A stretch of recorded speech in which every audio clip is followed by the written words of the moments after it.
कैसे रहे। तब ब्रह्मा जी की नासिका से वराह भगवान का अवतार हुआ। बोल वराह भगवान की जय। और यहाँ पर हिरण्याक्ष पृथ्वी को लेकर के समुद्र में घुस गया और वहां पर नारद जी वहीं से भ्रमण कर रहे थे। नारद जी अपना नाम संकीर्तन गुणगान कर रहे थे, नारायण नारायण। तभी हिरण्याक्ष से उनके भेंट हुई। हिरण्याक्ष बोला कि अरे नारद जी महाराज, क्या आपसे भगवान का कीर्तन ही करना आता है कि लड़ना भिड़ना भी आता है? नारद जी बोले देखो, लड़ना तो हमसे नहीं आता, लेकिन लड़ाना अच्छी तरीके से आता है। बोले अगर आप चाहते हो तो आपके लिए अच्छा एक मल किसी को भेज देंगे, आप बढ़िया युद्ध कर लेना। हिरण्याक्ष ने कहा बहुत दिन से खुजली हो रही, कोई हमारे सामने लड़ने वाला ही आ नहीं रहा। और यहाँ पर वराह भगवान ने प्रभु को प्रणाम किया। बोले आदेश, भगवान ने आदेश दिया कि एक दैत्य हिरण्यकश्यप को पृथ्वी को लेकर के समुद्र में डूबा है, उसका उद्धार करके पृथ्वी की पुनः स्थापना कर। वराह भगवान वहां पर पहुंचे जहां पर हिरण्याक्ष पृथ्वी को समुद्र के अंदर डुबा रखा था। कई वर्षों तक युद्ध चला। युद्ध करते करते जब हिरण्याक्ष की नस नशीली हो गई, हिरण्याक्ष का वध करके पृथ्वी को हिरण्याक्ष से मुक्त किया। हिरण्याक्ष का वध करने के बाद पृथ्वी को अभिमान आ गया कि बताओ देवता लोग मेरे कुछ ही समय डूबने पर चिंतित हो गए, यानी कि मेरे बिना तो देवताओं भी सुख से नहीं रह सकते। अभिमान आ गया। पृथ्वी का अभिमान दूर करने के लिए वराह भगवान सीधे पृथ्वी को वृंदावन की ओर ले गए। और जैसे वृंदावन की ओर ले गए तो वृंदावन जैसे पृथ्वी ने देखा कि वृंदावन में लता गुल्म वृक्ष सब उसी तरीके से। वृंदावन में तो कुछ फर्क ही नहीं पड़ा, पृथ्वी डूबी या न डूबी उससे कुछ फर्क ही नहीं पड़ा। पृथ्वी ने कहा कि अरे ये वृंदावन मैं नहीं थी, ये वृंदावन वैसा का वैसा।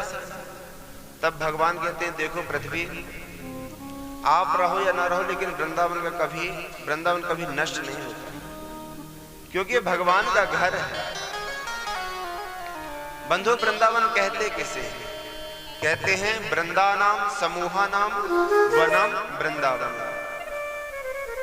जहां वृंदा अर्थात होती है तुलसी, तुलसी का वन था उसी को वृंदावन कहते हैं। और जहां भगवान के भक्त रहते हैं उसे वृंदावन कहते हैं। प्रेम के पिपास देख देख निज प्रेमियों को, प्रेम का समुद्र सीमा तोड़ के बहाया है। भावुक रसीले जन निराश न होंगे, कामना की पूरत हेतु कल्प तरु लगाया है।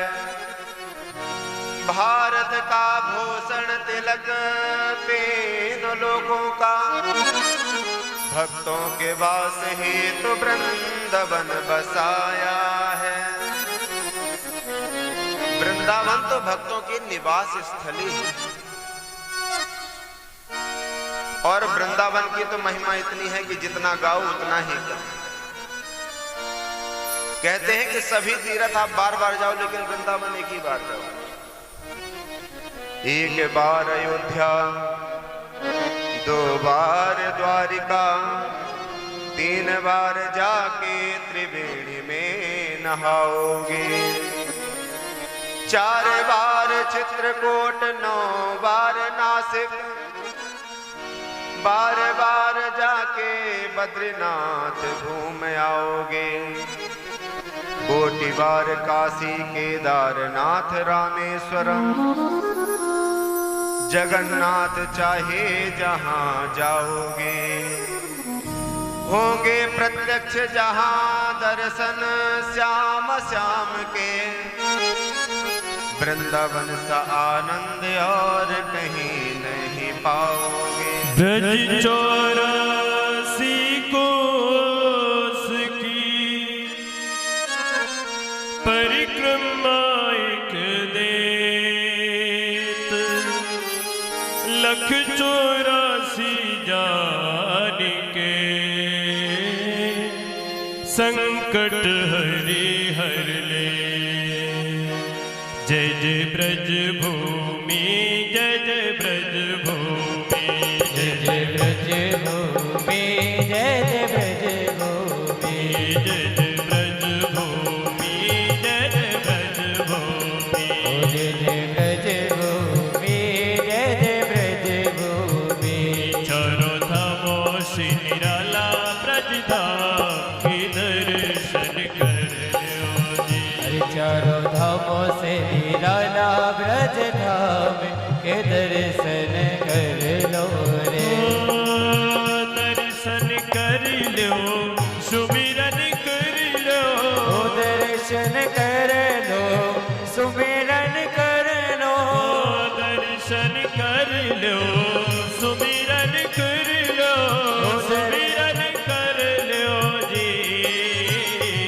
लिखी राधा जी, लिखी राधा जी बिहारी जी को नाम के दर्शन कर लो जी। के राधा जी हरि जी को नाम के दर्शन कर लो रे। वृंदावन धाम की जय हो।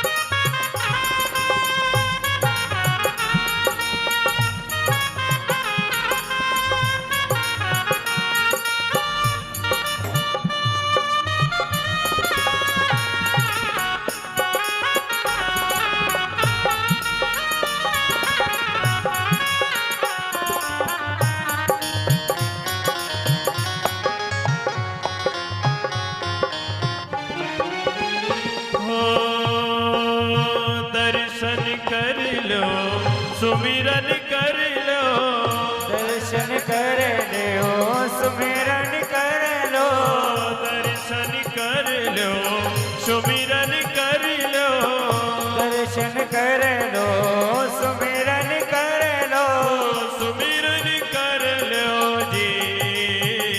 लिखी राधा जी बिहारी जी को नाम के दर्शन कर लो जी। के राधा जी बिहारी जी को नाम है दर्शन कर लो जी।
चोर कहायो भुवन धर हो माखन खायो याने माटी उठाई ओ मखन खायो याने माटी उठाई पकड़ो या सोदानी जी नी कलाई मैया सोदान की चिकलाई ओ मुख में तबो ब्रह्मांड दिखायो हो मुख में तबो ब्रह्मांड दिखायो दस भुवन जय हो।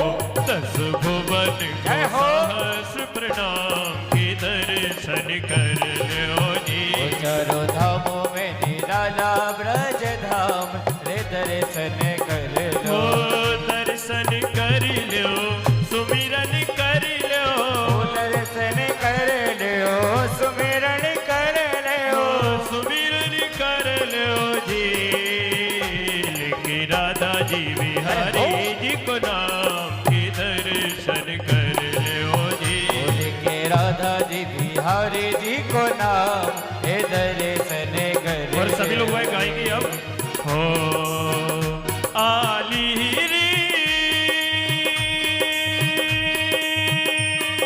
हो लागे वृंदावन नी को रे माई लागे वृंदावन नी को ओ लागे वृंदावन नी को रे मोहे लागे वृंदावन नी आली मोहे लागे वृंदावन नी को आली रे मोहे लागे वृंदावन नी को आली मोहे लागे वृंदावन नी को री मोहे लागे वृंदावन नी को ओ लागी वृंदावन नी को लागे वृंदावन नी को ओ लागे वृंदावन नी को लागे वृंदावन नी को आली री मोहे लागे वृंदावन नी को आली रे मोहे लागे वृंदावन नी को राम राम राम राधे श्याम सीता राम राम राम राधे श्याम बोलो राम राम राम राधे श्याम सीता राम राम राम राधे श्याम बोलो राम राम राम राधे श्याम सीता राम राम राम राधे श्याम बोलो राम राम राम राधे श्याम सीता राम राम राम राधे श्याम वृंदावन की वृक्ष को राधे राधे रमना जाने को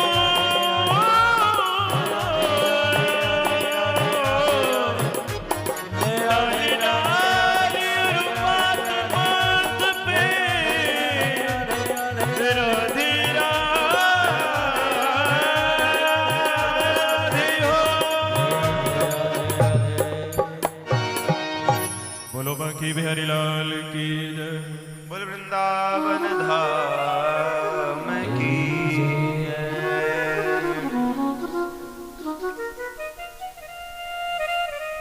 तो वृंदावन भगवान का निज निवास है।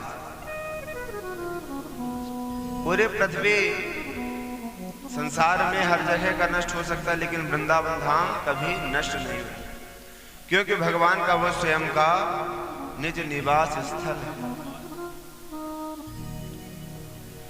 वृंदावन की महिमा तो इतनी है कि जितनी गाओ उतनी ही कम है।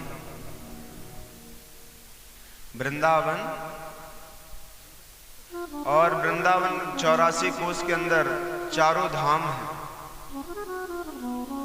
कहते हैं अगर जैसे बड़े बुजुर्ग हो जाते हैं तो अगर द्वारिका, रामेश्वर, जगन्नाथपुरी चारों तीर्थ नहीं कर पाते हैं, वो अगर वृंदावन की 84 कोस की परिक्रमा लगा लेना तो चारों तीर्थ का फल एवं पूर्ण फल मिलता है। क्योंकि भगवान का जब प्रादुर्भाव हुआ तो देवकी और वसुदेव तो बुजुर्ग हो गए थे, बड़े हो गए थे। लास्ट में उन्होंने कहा कि आप अगर 84 कोस की परिक्रमा करना है, उसी में चारों धाम का फल आपको प्राप्त होगा। तो चारों धाम न जाकर के 84 कोस का ही ब्रजमंडल में उन्होंने परिक्रमा कराई और चारों धाम का ही दर्शन कराया। नंद यशोदा आदि को ब्रजमंडल में ही चारों धाम का दर्शन उन्होंने करा दिया। अब पृथ्वी की स्थापना की। पृथ्वी की स्थापना करने के बाद अब सृष्टि का विस्तार हो, तो ब्रह्मा जी के आधे अंग से मनु और आधे अंग से शतरूपा का प्रादुर्भाव, और मनु शतरूपा से ही मैथुन सृष्टि चली। और मनु महाराज के संतान होने के कारण ही हम मानव कहलाए। मनोस्तु शतरूपाया तिस्रः कन्यास्य जगिरे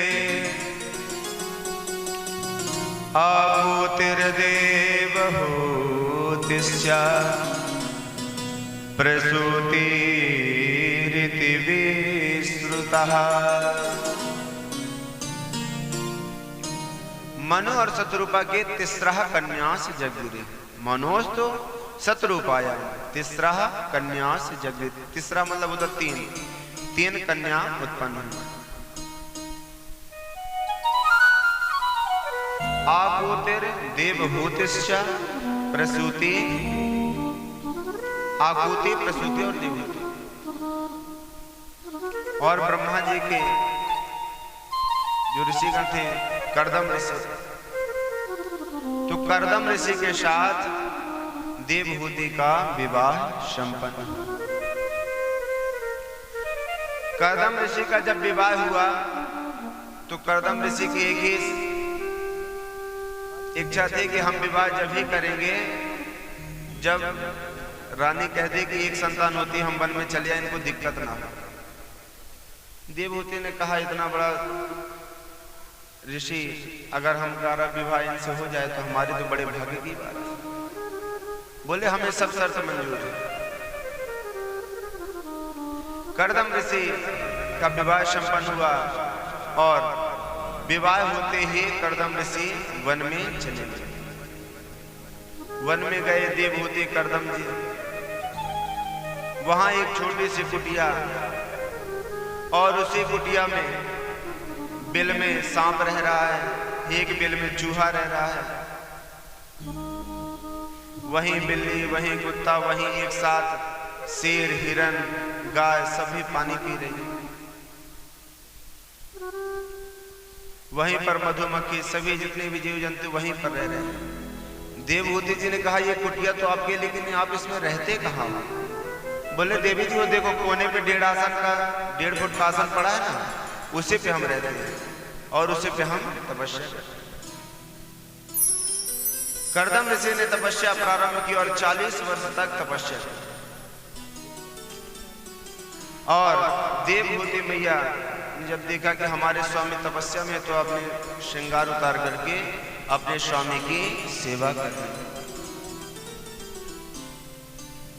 कर्दम ऋषि तपस्या कर रहे थे, उन्हें रोज गीले कपड़े से पोंछते उनकी सेवा करते। जब 40 वर्ष के बाद कर्दम ऋषि की तपस्या खुली तो बोले देवी आप कौन हो?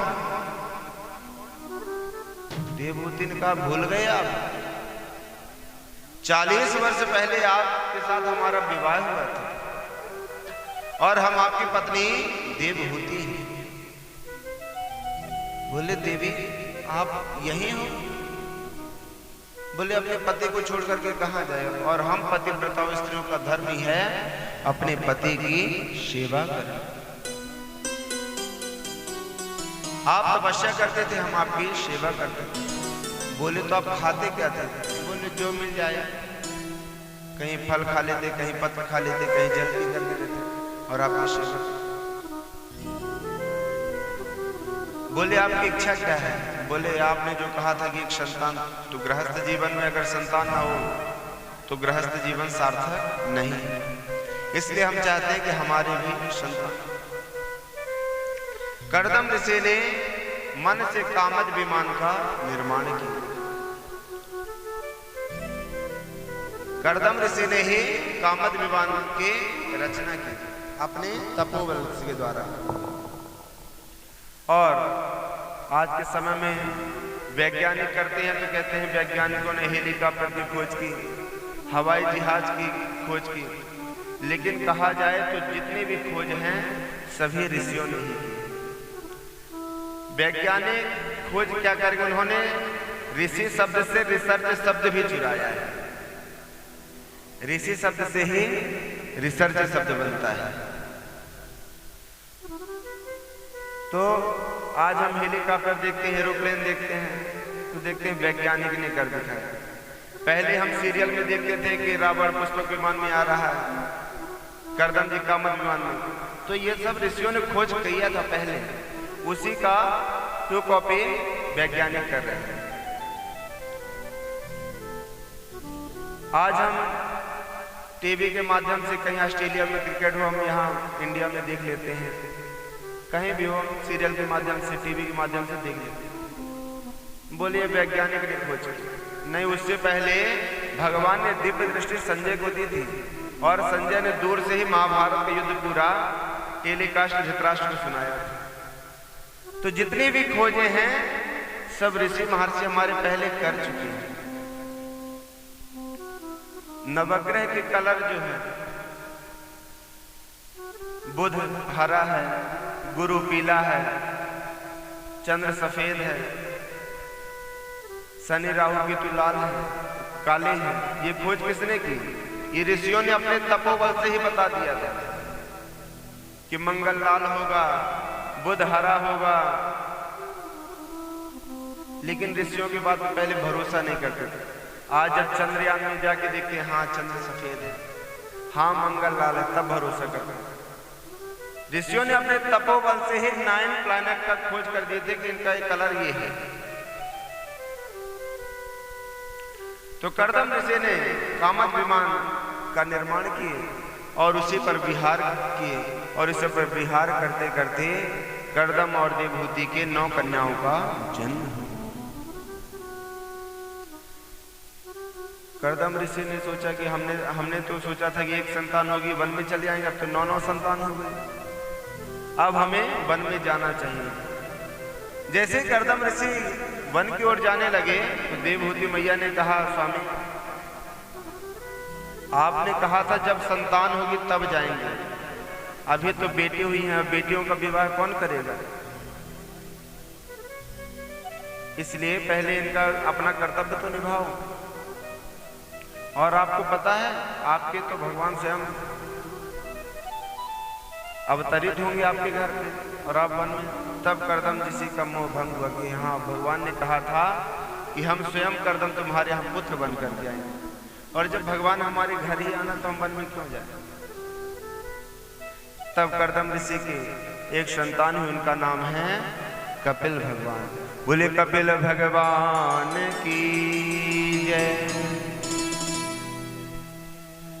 कपिल भगवान का जब अवतार हुआ तो ब्रह्मा जी के 10 पुत्र थे। 10 पुत्रों में एक थे नारद जी। नारद जी तो भ्रमण करते रहते थे यहाँ। 9 पुत्र थे। तो जब ब्रह्मा जी कपिल जी का दर्शन करने आए तो अपने पुत्रों को लेकर के आए थे। कपिल जी का दर्शन किया।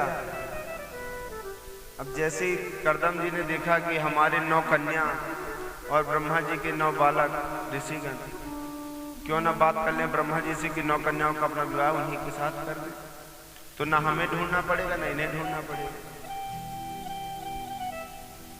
कर्दम जी ने ब्रह्मा जी से हाथ जोड़ करके कहा कि प्रभु अगर बुरा ना माने तो हम चाहते हैं कि हमारी हैं 9 बेटियां और आपके हैं 9 बालक, इनका विवाह संपन्न करा देते। ब्रह्मा जी ने कहा आपने तो हमारे मन की ही बात छीन ली। हम भी चाहते हैं कि हमारे बालकों का विवाह आपकी ही बालिकाओं के साथ संपन्न।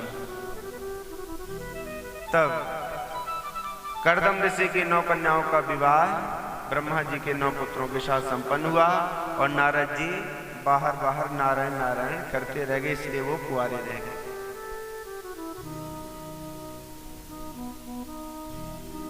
तो देवहूति का विवाह हुआ कर्दम जी के साथ और आकुति का विवाह हुआ रुचि प्रजापति के साथ, जिनके यहां साक्षात यज्ञ नारायण भगवान का प्राकट हुआ। बोलिए यज्ञ नारायण भगवान की जय। और आकुति प्रसूति, प्रसूति का विवाह हुआ दक्ष प्रजापति के साथ। दक्ष प्रजापति के साथ आकुति का विवाह हुआ। तब कहते हैं महाराज आकुति के वंश में आगे कौन हुए? तो बोले आकुति प्रसूति का वंश आगे नहीं चला। बोले क्यों नहीं चला? तब कहते हैं कि प्रसूति के यहाँ जो एक बालिका हुई थी सती का विवाह शंकर जी के साथ हुआ। शंकर जी से किसका? दक्ष का द्रोह था, और उस द्रोह होने के कारण सती ने देह त्याग कर दिया, इसलिए इनका वंश आगे नहीं चला। बोले महाराज मैं विस्तार से सुनना चाहती हूँ। तब कहते हैं एक समय की बात है, प्रजापति दक्ष को राजपद राजा बनाया गया, और राजा जब बनाया गया तो राजा का समारोह हुआ। तो सभी छोटे छोटे राजा सभी लोग उपस्थित हुए। ब्रह्मा विष्णु महेश भी वहां पर गए, और राज्यसभा में सभी लोगों ने प्रजापति दक्ष का स्वागत किया, खड़े हुए सम्मान के लिए। लेकिन 3 लोग खड़े नहीं हुए। कौन कौन? ब्रह्मा विष्णु और महेश। ब्रह्मा जी को देखा तो उन्होंने सोचा कि ये तो हमारे पिताजी हैं, खड़े नहीं हुए, कोई बात नहीं। विष्णु जी को देखे तो बोले तो हमारे दादाजी हैं, कोई बात नहीं, खड़े नहीं। लेकिन जैसे ही शंकर को देखे, अरे ये तो मेरा दामाद है, ये मेरे स्वागत समारोह में खड़ा क्यों नहीं हुआ? अनाप शनाप बोलने लगे कि अरे शिष्ट लोगों के साथ बैठता तब तो शिष्टाचार आता है, हमेशा भूत प्रेतों के साथ बैठे रहते, कहां शिष्टाचार है?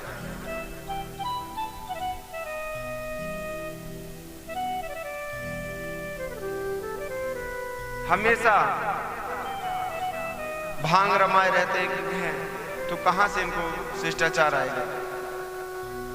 और कहते हैं कि शिष्ट लोगों की सभा में अगर अवशिष्ट लोग आ जाएं तो सभा का जो मान होता है वो लज्जित हो जाता है। जैसे शिव जी के अंदर दोष देखने लगा दक्ष, तो वहां के ऋषियों ने कहा जब शिव जी में इतनी बुराई थी तो अपनी बालिका का आपने विवाह इनके साथ क्यों किया? तब दक्ष ने कहा कि अरे मैं तो अपने पिता ब्रह्मा जी के कहने पर कर दिया, नहीं तो कहां गृहीत्वा मृग सावाक्ष्य पाड़ी मरकट लोचना, कहां मेरी मृग लोचनी कन्या सती, और कहां ये बंदर की आंख वाला मरकट लोचन शिव। गृहीत्वा मृग सावाक्ष्य पाड़ी मरकट लोचना, कहां ये बंदर की आंख वाला शंकर? वो तो अपने पिताजी के कहने पर मैंने अपनी पुत्री सती का विवाह कर दिया। अनाप शनाप बकने लगा। तब नंदी से रहा नहीं गया, और नंदी तमक करके उठे कि अरे दक्ष, क्या तुझे राजपद मिल गया तो इतना अहंकार में हो गया? हमारे प्रभु का अपमान कर रहा है जो सभी का कल्याण करने वाले हैं। शिव जी ने बैठाया, कह रहे बैठो नंदी। फिर दक्ष बोलने लगा कि आज से कोई भी यज्ञ होगा उसमें कहीं भी शिव जी का स्थान नहीं दिया जाएगा। जैसे ये शब्द बोले नंदी से रहा नहीं गया और तुरंत खड़े हो गए। नंदी इसलिए खड़े हो गए, नंदी से कहते हैं भगवान, नंदी से कहते बैठो, तो नंदी कहता नहीं। हरे हर निंदा सुनहि जे काना, हरि हर निंदा सुनहि जे काना, हरे हर निंदा सुनहि जे काना, ओ हरि हर निंदा सुनहि जे काना, पाप होए गौ घात समाना, पाप होए गो घात समाना। नंदी बोले प्रभु मैं आपकी निंदा नहीं सुन सकता, कहते हैं अपने इष्ट की निंदा सुनने से गौ घात समाना, गौ को मारने बराबर पाप लगता है। मैं आपकी निंदा नहीं सुन सकता। और प्रजापति दक्ष को श्राप दे दिया कि अरे राजा दक्ष, तुझे क्या थोड़े सा पद मिला, तू बकबक करने लगा, जा तुझे बकरे का मुंह लग जाए। जैसे नंदी ने श्राप दिया तो भृगुवास आदि महर्षि ऋषिगण खड़े हो गए। अरे ससुर और जमाई का झगड़ा था, तुम बीच में क्यों बोले? मैं भी श्राप देता हूं कि शिव जी के गण पाखंडी हो जाए। शिव जी के गण सभी तमक करके उठे। अरे साधु महात्माओं, मैं भी तुम्हें श्राप देता हूं कि तुम जैसे बाबा भिखमंगे हो जाए। भगवान शिव ने सोचा कि यहां स्वागत समारोह हो रहा कि श्राप समारोह हो रहा। शिव जी ने मन में विचार किया कि सारी गड़बड़ हमारे कारण हो रही है। इसलिए शिव जी अपने गणों को लेकर के पुनः अपने कैलाश लौटा। अब एक समय की बात है, राजा दक्ष ने कनखल में एक विशाल यज्ञ का आयोजन किया और उस यज्ञ के आयोजन में सभी को निमंत्रण दिए, लेकिन अपनी पुत्री सती के यहां कोई निमंत्रण पत्र नहीं भेजे। तो आज के समय में ऐसा चल रहा है कि व्यक्ति जानता है कि इससे इन व्यक्ति की पटरी नहीं खाती, तो भी बीच बीच में उसमें मजा लेंगे। कह रहे आप उनके यहां नहीं गए, वो तो आपको याद कर रहे थे। अच्छा, इसलिए नहीं हो गए होगे कि पहले आपकी झगड़ा हुआ था किसी। तो सती की जितनी बहन थी सभी के पास निमंत्रण, सभी जितने भी थे सभी के पास आमंत्रण भेजा गया, लेकिन सती के यहाँ कोई आमंत्रण, कोई निमंत्रण, कोई संदेश दक्ष के यहाँ से नहीं गया। विशाल यज्ञ का आयोजन किया और जितनी सती की बहन थी तो सभी अपने अपने विमान कैलाश के पर्वत के ऊपर से ही निकाल रहे थे। और जब कैलाश पर्वत से निकलते तो पूछते, अरे सती तो अभी मायके में ही है, तुझे पता नहीं तेरे पिता कितना विशाल यज्ञ करने जा रहे हैं? चली गई। सती ने कहा तुम जाओ, मैं आती हूं। दूसरी बहन आई, अरे सती तू तो अपने पिता की लाडली है, तो अभी तक यही है, अभी तक नहीं पहुंची। सभी जितने भी सती की बहन सभी कैलाश पर्वत के ऊपर से ही अपने विमान लेकर के कनखल के यज्ञ में पधार रहे हैं। अब माता सती ने सोचा कि मैं तो अपने पिता की लाडली हूं, सभी बहन उस यज्ञ में सम्मिलित हो रही हैं और मेरे यहां कोई आमंत्रण, कोई निमंत्रण नहीं।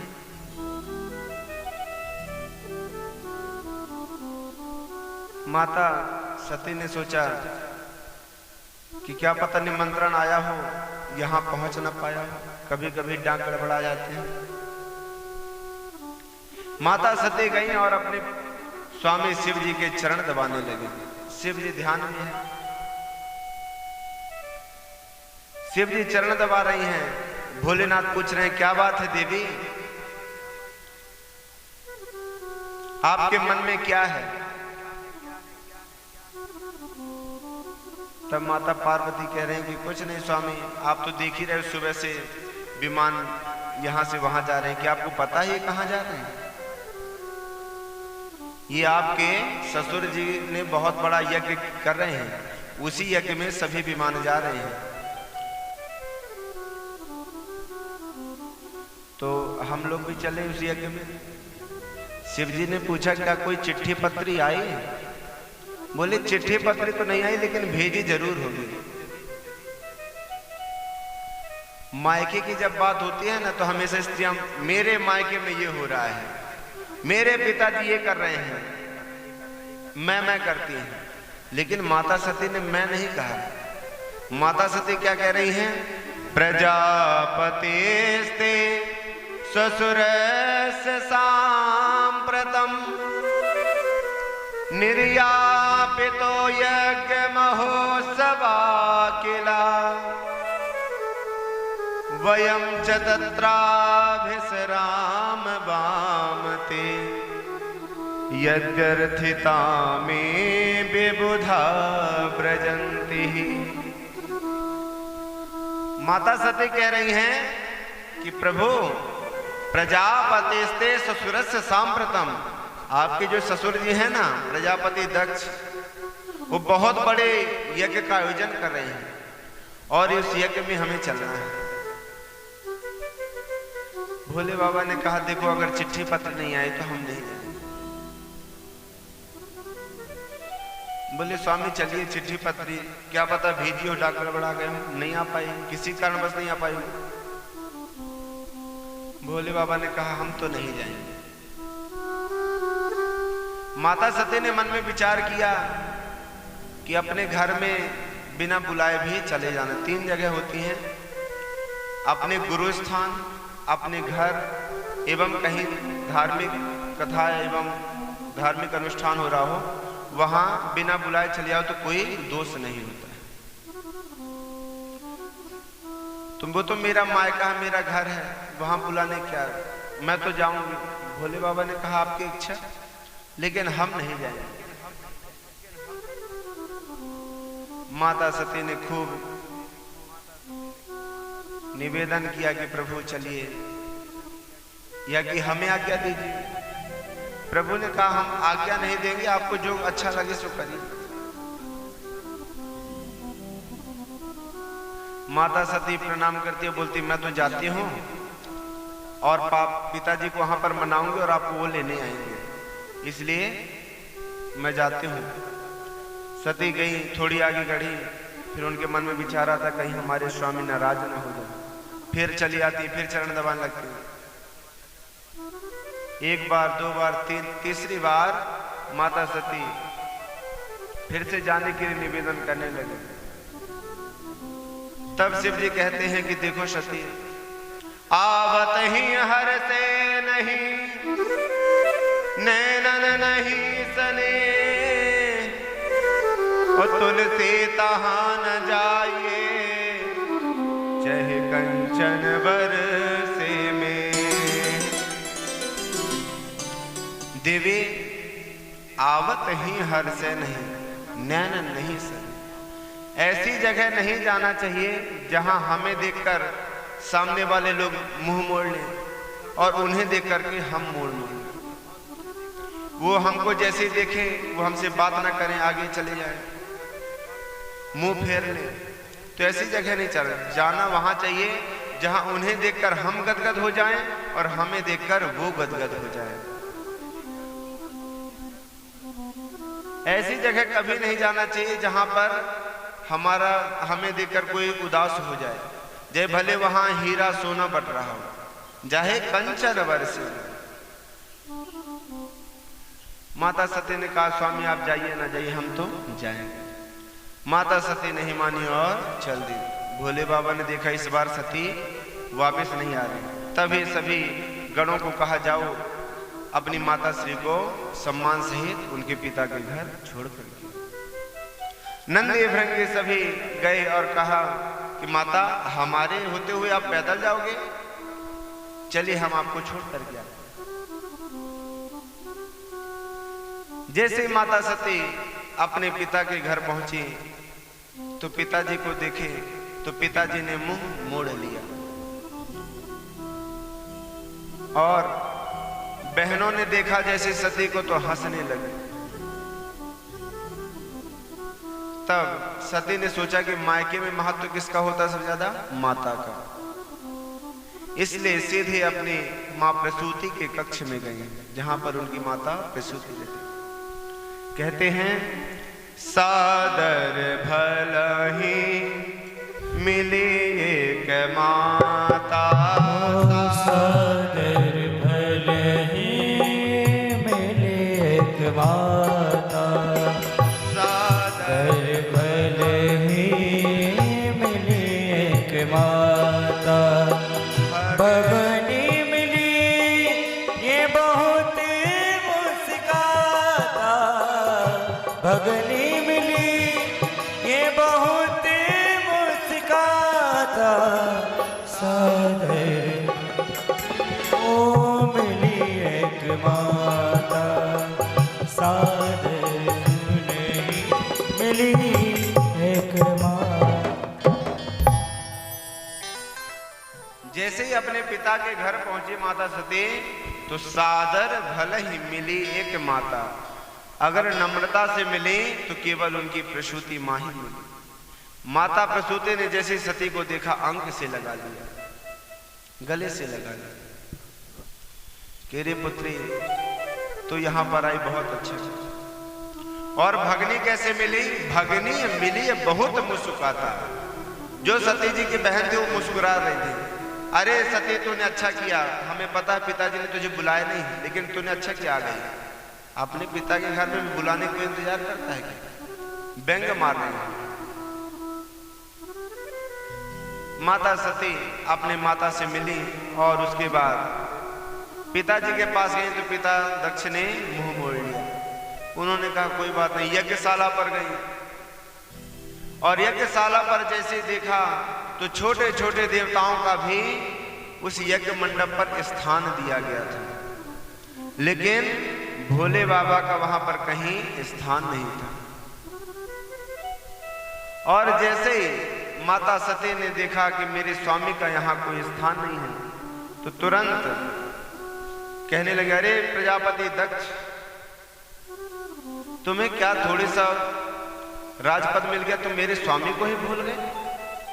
यहाँ पर छोटे छोटे देवताओं का तुमने आसन दिया, मेरे स्वामी का आसन नहीं दिया, जो सभी का कल्याण करने वाले हैं। और सती जी अपना अपमान तो सह गए, लेकिन अपने पति का अपमान नहीं सह पाए। बोले, अरे प्रजापति दक्ष, ये तेरे रक्त से मेरा ये शरीर निर्मित है ना, इस शरीर को मैं यहीं पर त्याग दूंगा, क्योंकि मैं यहां से जाऊंगी ना तो मेरे स्वामी यही कहेंगे, आओ दाक्षायणी, तो ये जो तुम्हारे रक्त से मेरा शरीर निर्मित है, इस शरीर को मैं इस यज्ञ कुंड में त्याग दूंगी। और सती जी ने वहीं पर अपना देह त्याग कर दिया। जैसे सती मैया ने देह त्याग अग्निकुंड में किए, तब नारद जी पहले के मीडिया प्रभारी, नारद जी नारायण करते करते शिव जी के पास गए और बोले, स्वामी आपको पता है कि माता सती ने तो अपना देह त्याग कर दिया। पूरी वहां की महिमा बताई कि ऐसे ऐसे हुआ और माता सती ने देह त्याग कर दिया। शिव जी मन में सोचा कि होनी तो होती है, वो टलती नहीं है, लेकिन शिव जी क्रोध में आ गए और अपनी जटा से एक बाल जमीन पर पटका और उससे वीरभद्र उत्पन्न हुआ। बोल वीरभद्र भगवान की जय। वीरभद्र जैसे उत्पन्न हुए तो तुरंत बोले, आदेश कीजिए। तब शिव जी ने कहा, दक्ष समयज्ञम जही, जाओ वीरभद्र, और जहां पर प्रजापति दक्ष यज्ञ कर रहा है उस यज्ञ और दक्ष को समयज्ञम जही मतलब नष्ट कर दो। अब वहां जो सती जी के साथ नंदी भृंगी सभी गए थे गण, तो माता सती के देह त्याग करने के बाद लड़ने लगे, तो जो ऋषिगण थे उनको मार करके भगाने लगे। अब बेचारे हार गए नंदी भृंगी, तो चले आ रहे थे धीरे धीरे, लेकिन जैसे वीरभद्र को आते देखा तो समझ गए कि अब ये हमारे पार्टी के आ रहे हैं, अब हम उनसे चुन चुन करके बदला लेंगे, जिन्होंने हमें मारा है चुन चुन के उनसे बदला लेंगे। वीरभद्र वेग के साथ वहां उस यज्ञशाला पे सभी गण पहुंचे और पूरी यज्ञशाला को घेर लिए और कहा, देखिए कोई भागने ना पाए। घेर करके भृगुम्बबद्धमणिमानते वीरभद्रः प्रजापतिं चंडे सह पोषणं देवं भगम नंदीश्वरो गृही। भृगुम्बबद्धमणिमानते, भृगु जी को मणिमान नाम के गण ने पकड़ा। वीरभद्र प्रजापति, वीरभद्र ने प्रजापति दक्ष का सर काट करके उसी यज्ञ में स्वाहा कर दिया और अब जितने शिव जी के गण हैं ना, वो कहते हैं वीरभद्र जी जब हमको मार घल रहे थे ना, तो ये भृगु बाबा जो है ना, ये अपनी डाढ़ी में हाथ फेर रहे थे। तो वीरभद्र ने एक मुक्का मारा तो भृगु जी की पूरी डाढ़ी साफ हो गई। फिर गणों ने कहा महाराज जब हमें मार घल रही थी, हम पिट रहे थे ना, तो ये बाबाभद्र जी जो है ना, ये बहुत मुस्कुरा रहे थे, दांत दिखा रहे थे। तो वीरभद्र ने एक मुक्का मारा, उनकी पूरी दांत टूट गए। भृगुम बाबाभद्र मणिमान बोले अब जब हम पिट रहे थे ना, तो ये बहुत नेत्र खोल के घूर रहे थे हमको। तो वीरभद्र ने दोनों उनके नेत्र फोड़ दिए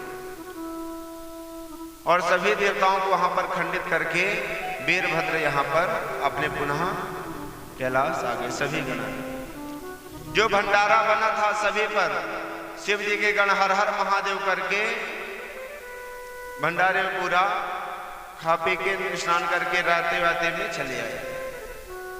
अब यहाँ सभी जितने भी देवता खंडित हो गए थे, भृगु बाबाभद्र मणिमान, ये सभी ब्रह्मा जी के पास गए कि प्रभु हमारी ये दशा की है, वीरभद्र जी ने, हमें आप हमारे ऊपर कृपा कीजिए।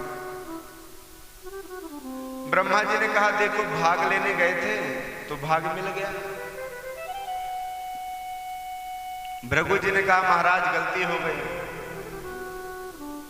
इस बार खाई सो खाई, आगे खाए सो राम दुहाई। अब जो हो गया सो हो जाने दो, लेकिन अब हमें क्षमा करो और हमारे ऊपर कृपा करो, जो हमारे शरीर खंडित हो गए उन्हें पुष्ट करो। ब्रह्मा जी ने कहा जिनके द्वारा यह हुआ है उन्हीं के पास है, नहीं तो विष्णु जी के पास है। विष्णु जी के पास गए, विष्णु जी से कहा कि प्रभु हमारी जैसे हम पहले थे वैसे हमें कर दो। विष्णु जी ने कहा आपको सोचना चाहिए कि जब ब्रह्मा नहीं गए, हम नहीं गए, महादेव नहीं गए, तो आप क्यों गए? आपको वहां नहीं जाना चाहिए था। बोले महाराज अब जो गलती हो गई। बोले अगर आप संतुष्ट होना चाहते हो, तो आप स्वयं महादेव के पास जाइए। तब सभी देवता शिव जी के पास गए कि प्रभु हमसे जो अपराध हुआ है आप क्षमा कीजिए। और भगवान कैसे हैं? क्षणे रुष्टा क्षणे तुष्टा, रुष्टा तुष्टा क्षणे क्षणे। भोले बाबा हैं जो थोड़े से में नाराज, थोड़े से में प्रसन्न हो जाते हैं। अगर कोई थोड़ी भी स्तुति कर ले ना उनकी, तुरंत प्रसन्न हो जाते हैं। तब भृगु जी कहने लगे कि हो भोले बाबा, हम बिना दाढ़ी के रह नहीं पाते, हमें हमारी दाढ़ी प्रदान कीजिए। शिव जी ने कहा कि चलो तुम्हारी बकरी जैसी दाढ़ी थोड़ी सी लग जाए। तो भृगु जी की छोटी छोटी दाढ़ी लगी। जिनके नेत्र नहीं थे बोले महाराज हमारे नेत्र ही फोड़ दिए। बोले आप मित्र की दृष्टि से देखिए। पूषा देवता थे, उनके दांत तोड़ दिए थे। बोले महाराज अब हम पकवान कैसे खाएंगे, हमारे तो दांत ही नहीं है। बोले पकवान खाने की जरूरत ही नहीं, लस्सी पियो। सभी देवताओं को संतुष्ट किए। इसीलिए तो कहते हैं भोलेनाथ से निराला, शंभुनाथ से निराला कोई और नहीं। भोलेनाथ से निराला, गौरीनाथ से निराला कोई और नहीं। भोलेनाथ से निराला, गौरी और नहीं, ओ कोई और नहीं, कोई और नहीं, कोई और नहीं, कोई और नहीं। शंभुनाथ से निराला, भोलेनाथ से निराला कोई और नहीं। ओ कोई और नहीं, कोई और नहीं, कोई और नहीं, कोई और नहीं। भोलेनाथ से निराला, गौरीनाथ से निराला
भोलेनाथ से निराला कोई नाथ से निराला कोई और नहीं। शंभुनाथ से निराला कोई और नहीं। कोई और नहीं, कोई और नहीं, कोई और नहीं, कोई और नहीं। अरे ओ गणदानी से निराला कोई और नहीं। भोलेनाथ से निराला कोई और नहीं।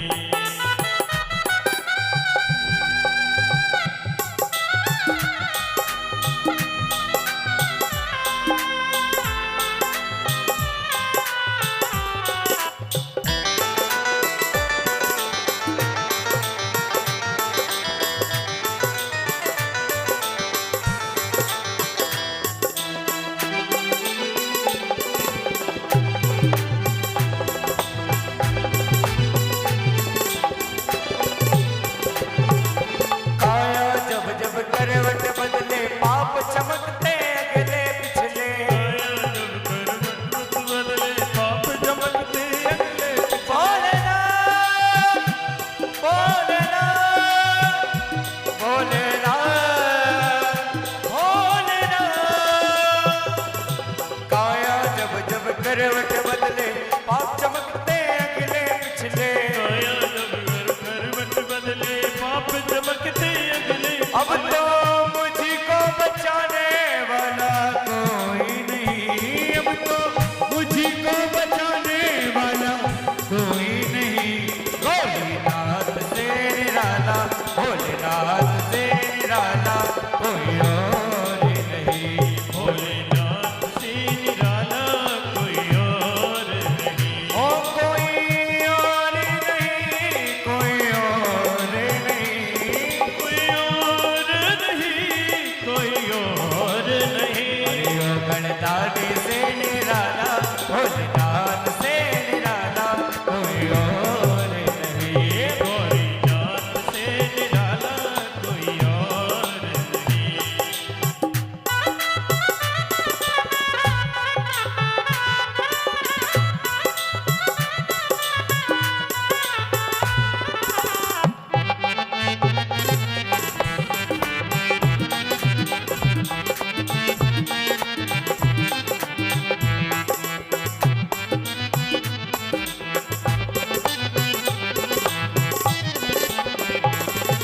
तुमने जग का कष्ट मिटाया मुझको क्यों स्वामी बिसराया। हमने जग का कष्ट मिटाया मुझको स्वामी क्यों बिसराया।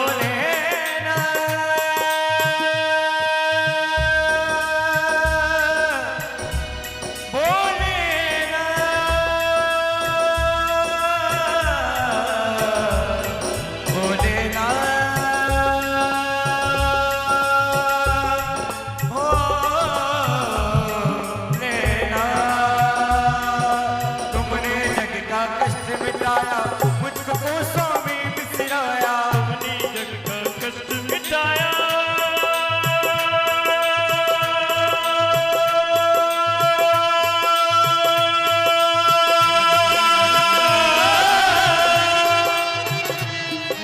तुमने जग का कष्ट मिटाया मुझको स्वामी क्यों बिसराया।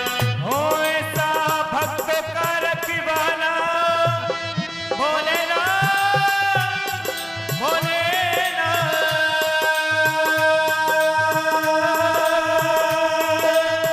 भोलेनाथ भोलेनाथ।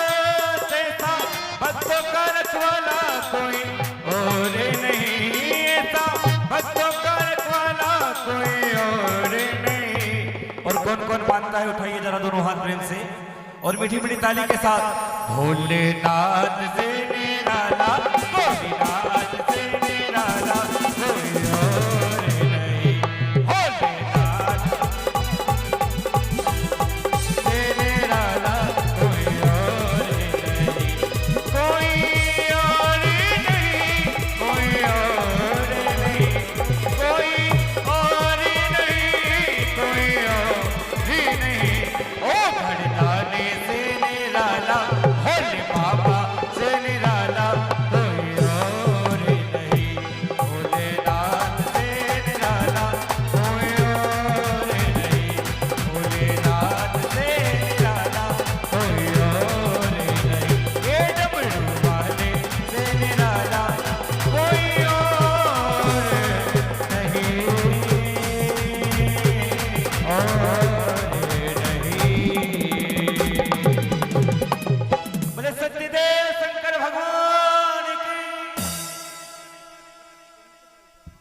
शंकर भगवान की जय। शिव जी ने सभी देवताओं को संतुष्ट किया। अब देवता कहते हैं प्रभु हम चाहते हैं उस यज्ञ को भी आप पूरा करें जो यज्ञ अपूर्ण है। शिव जी ने कहा देवताओं हमें तो उसमें कुछ भाग मिला नहीं, तो हम उस यज्ञ में क्यों जाएं? तुम लोगों को भाग मिला है, अपना यज्ञ पूरा करो। तब सभी देवताओं ने कहा कि भोलेनाथ आज से जो भी यज्ञ होगा तो जो भी अवशिष्ट सामग्री बचेगी उसमें आपका ही भाग है। भोले बाबा संतुष्ट हो गए और बोले चलो। यज्ञशाला पर पहुंचे। शिव जी ने कहा यजमान को बुलाओ। बोले महाराज धड़ तो ये पड़ा है और सर स्वाहा हो गया है।